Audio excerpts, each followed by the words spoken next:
చూస్ country delight, live better. ఇప్పుడే country delight యాప్ని download చేసుకోండి.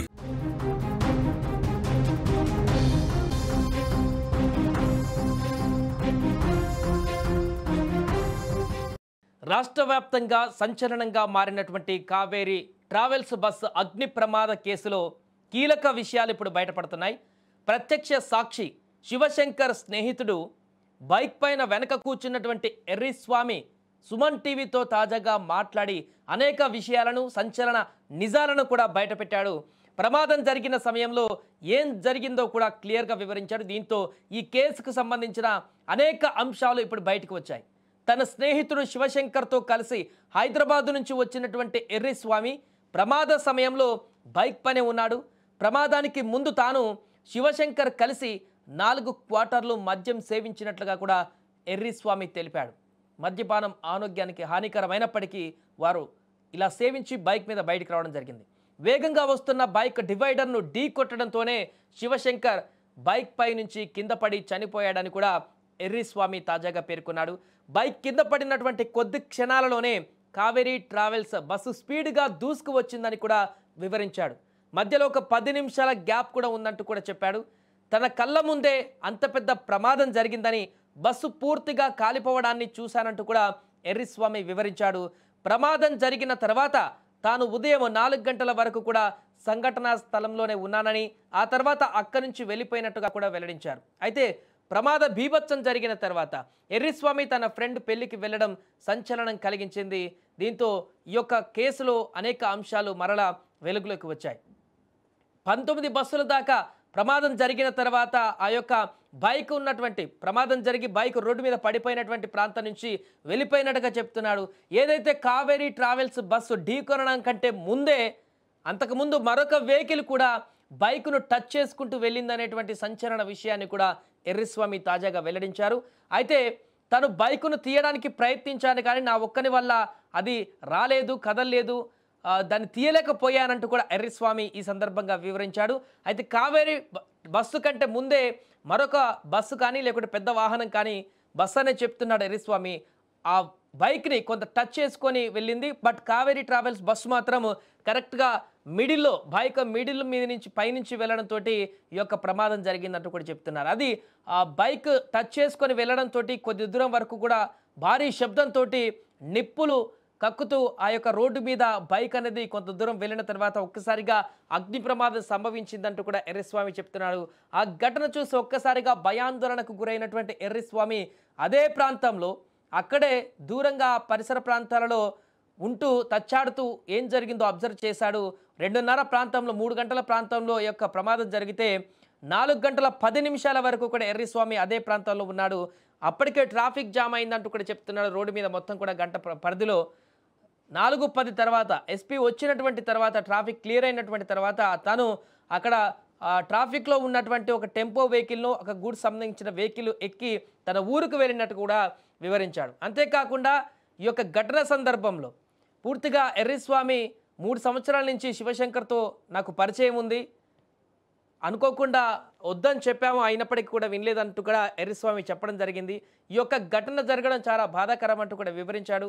అయితే ఆ రోజు రాత్రి ప్రమాదం జరిగిన తర్వాత డివైడర్ పక్కన శివశంకర్ పడిపోయిన తర్వాత తను అతని దగ్గరికే వెళ్ళిపోయాను తప్ప బైక్ వెంటనే తీయలేదనేటువంటి విషయాన్ని కూడా వెల్లడించారు. కనీసం 10 నిమిషాల పాటు బైక్ ఆ రోడ్డు మీద అదే ప్లేస్లో ప్రమాదం జరిగినటువంటి ప్రాంతంలోనే అక్కడే ఉంది ఎర్రిస్వామి చెప్పిన దాని ప్రకారం. అంటే యాక్సిడెంట్ అయిన వెంటనే వచ్చి వాహనం గుద్దలేదు, మధ్యలో 10 నిమిషాల టైం కూడా వచ్చింది. ఆ 10 నిమిషాలు అనేక వాహనాలు కూడా రోడ్డు మీద నుంచి వెళ్ళిపోయాయి. ఈ సందర్భంగా ఎర్రిస్వామి కూడా అక్కడ వెళ్ళేటువంటి వేరే వాహనాల యొక్క సహాయాన్ని కూడా తీసుకోలేదు.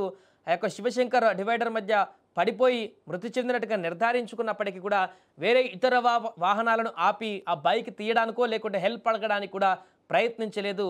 అంటే భయంతో ఆ రకంగా చేశాడా లేకుంటే ఏం జరిగిందనేటువంటి విషయం పక్కన పెడితే పూర్తిగా ఆ యొక్క సిచ్యువేషన్లో ఏం చేయాలో అర్థం కాక అక్కడే ఉండి అలా చూస్తుండిపోయాడు శివశంకర్ అంటూ కూడా చెప్తున్నాడు. దాని ప్రకారం చూస్తే 10 నిమిషాల గ్యాప్లో అటువైపు 19కి పైగా వాహనాలు వెళ్ళిపోయడం జరిగింది, బస్సులు కూడా వెళ్ళిపోవడం జరిగింది. ఒక బస్సు కూడా తచ్చాడుతూ పోయిందా వెహికల్ కంటూ కూడా చెప్తున్నారు. సో అలాంటి వెహికల్స్ కూడా ఏ ఒక్కటి కూడా సైడ్కి ఆగి ఇక బైక్ని రోడ్డు పక్క నుంచి పక్కన పెట్టేటువంటి ప్రయత్నం చేయలేదు.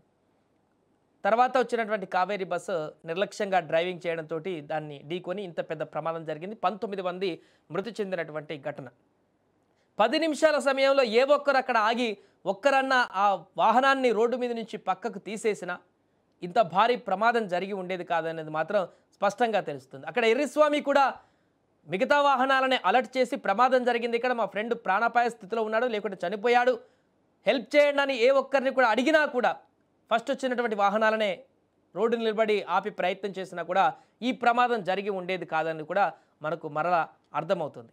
సో తాజాగా సుమన్ టీవీకి ఇచ్చినటువంటి ఇంటర్వ్యూలో ఎర్రిస్వామి చెప్పినటువంటి అంశాలు ఇప్పుడు వైరల్గా మారుతున్నాయి. ఇంట్లో పోతున్నప్పుడు డివైడర్ తగులుకొని కింద పడడం వల్ల ఆయన స్పాట్లో చనిపోయాడు. నేను డివైడర్కి వెళ్ళి పక్కకు పడినాను. బస్సు తర్వాత ఒకటి ముంగటికి వెళ్ళిపోయింది. తర్వాత వచ్చి బస్సు ముంగటికి వెళ్ళిపోవడం వల్ల అగ్గి నిప్పులు రావడం వల్ల బస్సు అంటుకొని నేను మా ఫ్రెండ్ చనిపోయిన టెన్షన్లో ఏం అర్థం కాక నేను ఆ అబ్బాయిని సైడ్కి వేసి వెళ్ళిపోయినాను మా ఊరు. ఇప్పుడు మీరు ఏ ఊరికి పోవాల్సింది? నేను డోన్కి వెళ్ళాలి యాక్చువల్గా. అంటే ఆ రోజు వద్దని చెప్పిన, బండికి లైట్ లేదు వద్దురా అని చెప్పిన, కానీ వద్దులేరా నేను వదిలేసి వస్తా అని చెప్పినాడు. ఆల్రెడీ పెట్రోల్ బంక్లో కూడా చూసినారు మాదేమో. అట్లా చేయడం వల్ల యాక్సిడెంట్ అవ్వడం వల్ల. ఆ రాత్రి పోవడానికి కారణం ఎంత? మధ్యరాత్రి మొత్తం తాగి ఉన్నాం నైట్. అక్కడ మీరు ఎన్ని గంటల కింద పడ్డారు? 2:45కి పడింది. ఎట్లా స్కిడ్ అయింది? వాన పడుతుంది కదా, వాన పడుతుండడం వల్ల బండికి స్లిప్ అవ్వడం వల్ల డ్యామేజ్ అయ్యి కింద పడినాం. ఎంత స్పీడ్ పోతున్నారు? 70 పైన పోతున్నాం బండి. ఇప్పుడు కింద పడిన వెంటనే మరి వేరే బస్సు ఏమన్నా బండికి గుద్దిందని ఏమైనా ఉందా? ఉంది ఇంకొకటి, దానికంటే ముందు ఒక బస్సు వెళ్ళిపోయింది. అంటే బండి టచ్ చేసింది? బండి టచ్ చేసి వెళ్ళిపోయింది. ఈ బస్సు మిడిల్ వేసుకుని వెళ్ళిపోవడం వల్ల జరగడం జరిగింది ఇలా. ఇప్పుడు ఆ బండి గుద్దకు ముందు బండి ఎక్కడ ఉంది? మధ్యలో ఉంది? మిడిల్లోనే ఉంది. అది తగిలిన తర్వాత ఇంకా కొద్ది ముందుకు వెళ్ళింది.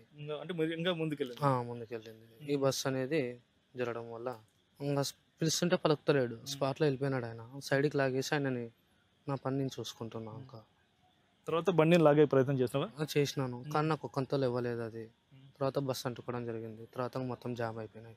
నేను ఐచర్ ఎక్కి వెళ్ళిపోయినా ఊరికి. ఇప్పుడు కింద పడినావు కదా, బండి కింద పడింది, శివశంకర్ కూడా చనిపోయినాడు, శివశంకర్ని పక్క లాగినావు, బండి లాగే ప్రయత్నించినావు, అది వేరే బండి వచ్చేసింది. అంటే నువ్వు ఇప్పుడు అక్కడ చాలా వెహికల్స్ పోయినా కదా, ఎవరు కూడా హెల్ప్ చేయలేదా నీకు? ఎవరేమి హెల్ప్ చేయలేదు ఆ టైంలో. ఎవరు అర్ధరాత్రి టైంలో ఎవరు హెల్ప్ అయితే నాకు చేయలేదు. నువ్వు బండి ఆపలేదు, హెల్ప్ అని ఎవరిని అడగలేదు. ఇప్పుడు పన్న ఎంతసేపటికి ఈ బస్సు వచ్చి గుద్దింది? ఒక 10 మినిట్స్కి అంతే. మరి 10 నిమిషాల వరకు అక్కడే ఉన్నావా? అక్కడే ఉన్నా. మరి ఎవరికైనా ఫోన్ చేయొచ్చు కదా, 100 కానీ పోలీస్కి? ఎవరికి ఏం చేయలేదు. నేను నా మీదకి వస్తుంది. ఎందుకు చేయలేదు? నేను ఎవరికి ఏం చేయలేదు, నా మీదకి వస్తుంది అనేసి తప్పు. ఎట్లా నీ మీదకి వస్తుంది? అదే ఎన్నికలకు కూర్చున్నా కదా, నా వల్ల చనిపోయినాడేమో అనేసి నా మీదకి వస్తుంది అనేసి తప్పుకున్నా. ఫైర్ ఇంజన్ అంటే నిప్పులు రావడం వల్ల బస్సు అంటుకునింది, బాగా అంటుకునింది. అప్పుడు నువ్వు ఎట్లా, నువ్వు ఆడ బస్సు దగ్గరికి వెళ్ళావు? దగ్గరికి శివన్ దగ్గరకు వచ్చేసిన, శివశంకర్ దగ్గరకు వచ్చిన. మరి శివశంకర్ ఏమి ఆపడానికి బస్సులు మంటలు ఆర్పడానికి ట్రై చేస్తున్నారు కానీ ఎవరైతే మనుషులను దింపడానికి అయితే ఎవరిని ప్రయత్నించలేదు. నేను చూసినది అయితే లైవ్ ఇది. మరి ఇప్పుడు నువ్వు మళ్ళీ అక్కడ నుండి ఎక్కడికి వెళ్ళావు? ఎట్టే వెళ్ళావు? నువ్వు దెబ్బ తగిలే కదా నీకు కూడా? ఐచర్ ఎక్కి వెళ్ళిపోయినా. నేను ఐచర్ ఊరికి వెళ్ళినా, రాంపల్లకి వెళ్ళినా మా ఊరు. అంటే ఆ టైంలో కూడా ఎక్కించుకున్నారు, దెబ్బ తగిలే కదా, ఎందుకు అని అడగలేదు? ఎవరేం అడగలేదు, చిన్న గాయాలు ఒకటే కదా. ఇప్పుడు ట్రాఫిక్ జామ్ అయింది కదా అడంతా, ఎక్కడ ఎట్టే వెళ్ళావు నువ్వు? కూడా బస్సు ప్రమాదం జరిగింది. ఎస్పీ సార్ వచ్చిన తర్వాత మొత్తం జామ్ తీసేసినారు. అంటే నువ్వు ఎంతసేపు వరకు ఉన్నావు? 4:10 వరకు ఉన్నాం. 4:10 వరకు ఏం చేస్తున్నావు చుట్టుపక్కల? చూసుకుంటా నిలవన్నా అంతే. ఎక్కడ చూస్తుంటే? అక్కడే వెనకల అంతా మొత్తం జామ్ అయిపోయినాయి. అందులో నన్ను ఎవరు కనుక్కోలేదు.